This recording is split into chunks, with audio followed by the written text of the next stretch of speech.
बिस्मिल्लाहिर्रहमानिर्रहीम। अस्सलाम वालेकुम। मेरा नाम है प्रोफेसर खालिद हकीम। आज के इस वीडियो में हम डूज एंड डोंट्स की बात करेंगे जो कि आपको मद्देनजर रखनी पड़ेंगी जब भी किसी स्कॉलरशिप में आप अप्लाई करते हैं। देखिए, जब भी हमारे बच्चे किसी भी स्कॉलरशिप में अप्लाई करते हैं, अक्सर व बेशतर उनके ये ख्यालात होते हैं कि वो अप्लाई तो करते हैं, बट उसके बाद उनका वो नतीजा नहीं निकलता जो वो एक्सपेक्ट करते हैं। असल में कुछ ऐसी चीजें होती हैं जिनको आपको मद्देनजर रखना पड़ता है। कुछ ऐसी छोटी बातें होती हैं जिनको आपको अवॉइड करना पड़ता है जब भी आप किसी भी स्कॉलरशिप पे अप्लाई करते हैं। इस वीडियो में, इस शॉर्ट वीडियो में हम उन चीजों की बात करेंगे जिनको आपको मद्देनजर रखना पड़ेगा ताकि आपको स्कॉलरशिप के जो चांसेस है वो मैक्सिमाइज हो जाए, और ऐसी चीजों को जिनको आपको अवॉइड करना पड़ेगा जब भी आप अप्लाई करते हैं किसी भी स्कॉलरशिप में। तो शुरू करते हैं अपने इस वीडियो को उन चीजों से जिनको आपको मद्देनजर रखना पड़ेगा जब भी आप स्कॉलरशिप में अप्लाई करते हैं। तो सबसे पहले डूज नंबर वन। देखिए, जब भी किसी भी जगह आप स्कॉलरशिप ओपन होते हैं तो आप उस स्कॉलरशिप में अप्लाई करेंगे, और जितनी जगह निकलेगी पोजीशंस उतनी जगह आप अप्लाई करेंगे। बहुत सारे बच्चे ये समझते हैं मैंने तो एक जगह अप्लाई किया और मेरा तो जो क्राइटेरिया है वो फॉल होता है, उस क्राइटेरिया के साथ मेरे मार्क्स भी अच्छे हैं, मेरे तमाम जो सर्टिफिकेट्स है वो भी ठीक है, तो मुझे तो बस एक जगह मैंने अप्लाई कर दिया या दो जगह मैंने अप्लाई कर दिया और फिर वो बड़े रिलैक्स हो जाते हैं। ये सबसे बड़ी गलती है। तो आपको क्या करना पड़ेगा कि आप जहां जहां पोजीशंस निकलती है और जहां जहां आपने देखा कि स्कॉलरशिप है, उस स्कॉलरशिप में आप अप्लाई करें। स्कॉलरशिप यूरोप में है, ऑस्ट्रेलिया में है, किसी भी जगह है, मिडिल ईस्ट में है या इंडिया में है, पाकिस्तान में है, जहां जहां स्कॉलरशिप निकलती है वहां पर आप अप्लाई करें। चाहे उसके लिए एग्जाम की तैयारी करनी हो, चाहे उसके लिए अपना सीवी उस तरह बनाना हो, या अगर उसके लिए कोई स्पेशल सर्टिफिकेट चाहिए, कोई प्रोफिशिएंसी कोर्स चाहिए, कोई इंग्लिश सर्टिफिकेट चाहिए, कोई रिकमेंडेशन लेटर चाहिए, तो इन चीजों को आप अवॉइड ना करें कि मैंने तो एक जगह अप्लाई कर लिया और दूसरी जगह करने की जरूरत नहीं है। याद रखना चाहिए, स्कॉलरशिप बड़ा कॉम्पिटिटिव एक फील्ड होता है जो सबको नहीं मिलता।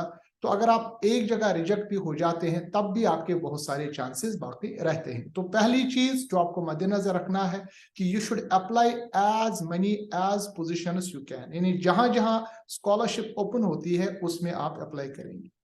दूसरा इंपॉर्टेंट चीज है कि आप जब अप्लाई करते हैं स्कॉलरशिप में तो आप कॉन्फिडेंट रहिए। यानी आप इस तरह अप्लाई ना करें कि आपके दिमाग में नेगेटिविटी है या आप ये सोचते हैं कि मुझे तो मिलेगी ही नहीं, और बड़े ही लूजी या स्लोपी एप्लीकेशन आप सबमिट करें। मैं आपको सजेस्ट करूंगा कि आप स्कॉलरशिप के जो चांसेस मैक्सिमाइज करने के लिए सोशल मीडिया का यूज करें। स्पेशली लिंक्डइन एक ऐसा वेबसाइट है जिसमें आप डायरेक्टली रिक्रूटर, उस प्रोफेसर या जिसके पास पोजीशन निकली हो पोस्ट डॉक या डॉक्टरेट या मास्टर्स के लिए, उसको आप डायरेक्टली कांटेक्ट कर सकते हैं कॉन्फिडेंटली। उसको अपना आप सीवी भेज सकते हैं, उसके पास आप डिस्कस कर सकते हैं अपना प्रपोजल, ताकि जब भी आप अप्लाई करें उस स्कॉलरशिप में तो पहले से आपका एक माहौल बना हो उस जगह अप्लाई करने के लिए। तीसरी बात जो सबसे इंपॉर्टेंट और सबसे बहुत ज्यादा जरूरी बात है कि आपको स्कॉलरशिप जो स्कैम्स आते हैं उनको अवॉइड करना पड़ेगा। कुछ टाइम से जैसे जो स्कैमर्स होते हैं, जो फ्रॉडुलेंट लोग होते हैं, वो अक्सर कोशिश करते हैं कि नाजायज तरीके से इंटरनेट में घुस के आपको लक्रेट करे, आपको अट्रैक्ट करे कि यहाँ स्कॉलरशिप है, वहाँ स्कॉलरशिप है, और फिर आप विदाउट विदाउट नोइंग, आप अनोइंगली या विदाउट कंफर्मिंग आप वहां अप्लाई करते हैं। बहुत जगह आपको कहा जाता है कि थोड़ा सा नॉमिनल फी आपको देना पड़ेगा, वो करना पड़ेगा, ये करना पड़ेगा। तो याद रखिए, जब भी आप अप्लाई करें तो सबसे पहले इस चीज की इंफॉर्मेशन हासिल करें कि क्या ये स्कॉलरशिप ऑथेंटिक है। कैसे पता चलेगा? एक ये कि आप डायरेक्टली उस वेबसाइट पे जाएंगे जो ऑथेंटिक वेबसाइट है, वहां के वेबसाइट को आप चेक करेंगे, वहां के पोर्टल को आप चेक करेंगे, और इसी तरह कोई मेंटोर जो है या मेरी जो वीडियोस है उसका भी यही मकसद होता है। आप मुझे उसके बारे में लिख सकते हैं कमेंट बॉक्स में कि मुझे ये बताइए कि इसमें क्या ये सही है या गलत है। तो ये बहुत इंपॉर्टेंट बात है कि हमेशा अवॉइड कीजिए स्कॉलरशिप स्कैम्स को। एक और चीज है जो आपको मद्देनजर रखना है कि हर स्कॉलरशिप में टाइम होता है। यानी आपने अप्लाई किया और आप समझते हैं कि 1 महीने में या 15 दिन में ही इसका रिप्लाई मिले, ऐसी बात नहीं होती। हर स्कॉलरशिप में टाइम कंज्यूमिंग प्रोसेस है। इसमें कभी कभी 4 महीने, 5 महीने, कभी कभी 1 साल तक भी लगता है। इसीलिए मैंने पहली बात आपको कही थी कि आप मैक्सिमाइज कीजिए अपने स्कॉलरशिप एप्लीकेशन को। जहां जहां पोजीशन मिले वहां अप्लाई कीजिए, टाइम दे दीजिए जब भी कोई जगह आप अप्लाई करते हैं। एक और चीज ये है कि जहां जहां आपने अप्लाई किया है वहां का आप रिकॉर्ड रखिए। आपके जितने भी डॉक्यूमेंट्स होते हैं, जैसा कि मैंने इससे पहले एक वीडियो बनाया था कि कौन कौन से इंपॉर्टेंट डॉक्यूमेंट्स आपको चाहिए कहीं भी एप्लीकेशन सबमिट करने के लिए, तो ऐसे डॉक्यूमेंट्स आप रेडी रखिए। फॉर एग्जांपल, आप अपना पासपोर्ट रेडी रखेंगे, ट्रांसक्रिप्ट रेडी रखेंगे, सीवी रेडी रखेंगे, रिकमेंडेशन लेटर सही रखेंगे। इसी तरह अगर प्रोफिशिएंसी सर्टिफिकेट है तो उसको रेडी रखेंगे। और भी जितने भी डॉक्यूमेंट्स चाहिए, जो नेसेसरी डॉक्यूमेंट्स हैं, उनको आप तैयार रखेंगे। एक रिकॉर्ड रखेंगे कि आपके पास कौन कौन सा डॉक्यूमेंट और वो अप टू डेटेड डॉक्यूमेंट है। एप्लीकेशन कहीं निकलती है, अक्सर मैंने देखा बच्चे क्या करते हैं, उसी वक्त वो ढूंढना शुरू कर देते हैं और फिर वो हिम्मत हारते हैं अगर कोई एक डॉक्यूमेंट उनको पेंडिंग है। अगर आप सीरियस है कोई भी स्कॉलरशिप हासिल करने के लिए, तो आप एक रिकॉर्ड रखिए अपने डॉक्यूमेंट्स का, और जो जो डॉक्यूमेंट आपको स्कॉलरशिप के लिए चाहिए वो डॉक्यूमेंट आप रेडी रखिए। सबसे इंपॉर्टेंट बात ये कि जिस टीचर के बारे में आप अपने सीवी में लिखते हैं रिकमेंडेशन, कम से कम याद रखिएगा कि उस टीचर को आपने बताया हो और वो आपका बेस्ट टीचर हो। यानी वो जब भी रिकमेंडेशन दे तो आपके बारे में पॉजिटिव रिकमेंडेशन है। ये इंपॉर्टेंट चीज आजकल के दुनिया में ज्यादा देखा जाता है। जब आप अप्लाई करते हैं, आपने किसी का रिकमेंडेशन दिया, उसको आपने इन्फॉर्म ही नहीं किया, उसको आपने कॉन्फिडेंस में नहीं लिया, और जो ही आपकी रिकमेंडेशन वहां तक पहुंचती है तो वो नेगेटिव लिखता है, या वो लिखता है कि मैं इसको नहीं जानता, या वो अवॉइड करता है, या उसके स्पैम मेल में आ जाता है और उसको पता भी नहीं चलता कि आपने उसको उसका नाम दिया है एज ए रिकमेंडर। तो ये इंपॉर्टेंट चीज है कि उसको पहले से आप कॉन्फिडेंस में ले, क्योंकि अक्सर और बेशतर जो रिकमेंडेशन रिजेक्ट होते हैं वो इस बेस पे रिजेक्ट होते हैं कि आपने उस टीचर का, जो आपका बेस्ट टीचर है या जो आपका रिकमेंडर है, उसको आपने इन्फॉर्म नहीं किया। तो ये कुछ डूज है जो आपको मद्देनजर रखनी पड़ेंगी जब भी आप किसी जगह स्कॉलरशिप के लिए अप्लाई करते हैं। अब हम डोंट्स के लिए आ जाते हैं, यानी ऐसी चीजों को, ऐसी छोटी छोटी गलतियां हैं जो हम करते हैं और फिर हम समझते हैं कि हमारी जो इतनी मेहनत जो आपने स्कॉलरशिप अप्लाई किया है वो रिजेक्ट होता है। क्या क्या वो गलतियां हैं? सबसे पहली, आपको पता ही नहीं चलता कि कौन सी स्कॉलरशिप के लिए आप अप्लाई करते हैं। मान लीजिए स्कॉलरशिप साइंस सब्जेक्ट के लिए है और आप आर्ट्स में हैं, तो आपने as a arts student apply किया। इसी तरह आपको ये पता नहीं है कि एलिजिबिलिटी क्या है, एज लिमिट क्या है, यानी आप ऐसे ही अप्लाई कर लेते हैं और फिर आप दुखी हो जाते हैं कि मुझे ये स्कॉलरशिप मिली नहीं। तो याद रखना चाहिए, आपको पता होना चाहिए किस स्कॉलरशिप में आप अप्लाई करते हैं, उसकी एलिजिबिलिटी क्राइटेरिया क्या है और क्या क्या डिमांड वो आपसे करते हैं। नंबर 2, आप कोई भी स्कॉलरशिप जब अप्लाई करते हैं उसमें आप सबसे पहले याद रखिएगा कि उसमें इंस्ट्रक्शंस क्या है। क्योंकि अक्सर और बेशतर जब आप अप्लाई करते हैं, हालांकि तमाम डॉक्यूमेंट्स आपने सबमिट किए होते हैं, मगर आपने इंस्ट्रक्शन फॉलो नहीं किया होता है, तो नतीजा ये निकलता है कि आपका जो कैंडिडेचर है वो कैंसिल हो जाता है। तो ये चीज आप याद रखिएगा, कहीं भी स्कॉलरशिप अप्लाई करने के लिए आपको प्रॉपरली इंस्ट्रक्शंस को फॉलो करना पड़ेगा।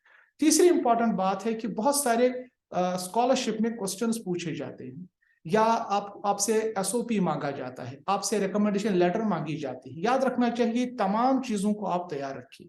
इन्हें आपने अप्लाई तो कर लिया मगर इंपॉर्टेंट क्वेश्चंस का आंसर नहीं लिखा, या वहां पर कुछ चीजें आपसे पूछी जाती है आपके पर्सनल बेस के बारे में, आपसे इंफॉर्मेशन मांगी जाती है, वो आप प्रोवाइड नहीं करते।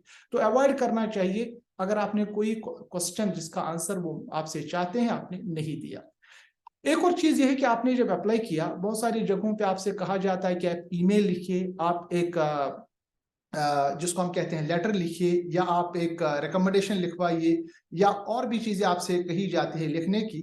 आप ऐसे ही लिखते हैं, और जैसा कि हम यूज करते हैं अपने इंटरनेट में, व्हाट्सएप चैटिंग में, या जब आप किसी को मैसेज करते हैं तो मैसेज लैंग्वेज या इंटरनेट लैंग्वेज लिखते हैं। आप भूल जाते हैं कि आप जब एप्लीकेशन सबमिट कर रहे हैं तो ये ऑफिशियल डॉक्यूमेंट होता है। तो फिर क्या होता है कि इसमें स्पेल मिस्टेक्स हो जाते हैं, इसमें प्रूफ रीडिंग मिस्टेक्स हो जाते हैं, इसमें आपके जो फॉर्मेटिंग एरर्स रह जाते हैं, और ये एक नेगेटिव इंप्रेशन आपका देता है जब भी आप अप्लाई करते हैं। इसीलिए जब आप अप्लाई करें, सबसे पहले जो आपसे बड़ा है, आपका टीचर, आपका जो सीनियर, या आपके घर में जो बड़े भाई बड़ी बहन या कोई जो मेंटोर आपका है, उससे आप बात करें और अपने तमाम एप्लीकेशन जो भी डॉक्यूमेंट्स हैं उनका स्पेल चेक कराएं, उनकी प्रूफ रीडिंग कराएं। एक और बात है कि जब भी आप अप्लाई करें तो स्लोपी एप्लीकेशंस ना भेजें, यानी कुछ चीजें आपने भेजी, कुछ चीजें आपने नहीं भेजी, कोई डॉक्यूमेंट आपको भेजना था आपने नहीं भेजा, किसी डॉक्यूमेंट को आपको नहीं भेजना था उसको भेज दिया, उल्टी सीधी चीजें आपने कर दी, तो ये भी एक रिजेक्शन का चांस बन जाता है। एक और चीज ये है कि कभी कभी वो पूछते हैं आपसे कि आप ट्रांसक्रिप्ट या रिकमेंडेशन लेटर्स भेजिए, आपने नहीं भेजा, आप बिल्कुल उसको छोड़ देते हैं, तो इसकी वजह से भी बहुत जगहों पे आपकी जो एप्लीकेशन जो होती है स्कॉलरशिप की वो रिजेक्ट होती है। इंपॉर्टेंट चीज ये भी याद रखिएगा कि बहुत सारे स्कॉलरशिप्स में आपसे सीवी मांगा जाता है उसके स्किल के मुताबिक, या कोई चीज वो जो मांगा जाता है वहां पर, और आपने एक बार सीवी बनाया और हर बार आप उसी सीवी को भेज देते हैं। याद रखना चाहिए, अकॉर्डिंग टू द स्कॉलरशिप आपको अपने सीवी को थोड़ा ट्रिम करना पड़ेगा, थोड़ा काटना पड़ेगा, थोड़ा जोड़ना पड़ेगा, और जहां पर आप अप्लाई कर रहे हैं उसके मुताबिक थोड़ा सा आपको सीवी को बनाना पड़ेगा। ये कुछ चीजें हैं, अगर आप इनको अवॉइड करें और जो चीजें मैंने पहले बताई उनको आप अप्लाई करें, तो आपके जो स्कॉलरशिप मिलने के चांसेस ये मैक्सिमाइज हो जाते हैं। तो इस तरह के वीडियोस के लिए आप मेरी चैनल डॉक्टर खालिद हकीम को आप सब्सक्राइब करें, इस वीडियो को शेयर करें, और मुझे बताएं कमेंट सेक्शन में कि आप और कौन सी चीजें चाहते हैं। मेरा मकसद इन वीडियो सीरीज में ये है कि आप जब अप्लाई करेंगे स्कॉलरशिप के लिए फॉरेन किसी भी कंट्री में, आपकी जो एप्लीकेशन है वो मैक्सिमाइज हो जाए, वो एक्सेप्ट हो जाए, और आप एक अच्छी और कामयाब करियर यानी एकेडमिक करियर की तरफ आगे बढ़े। मिलते हैं अगले वीडियो में। अस्सलाम वालेकुम व रहमतुल्लाहि व बरकातहू।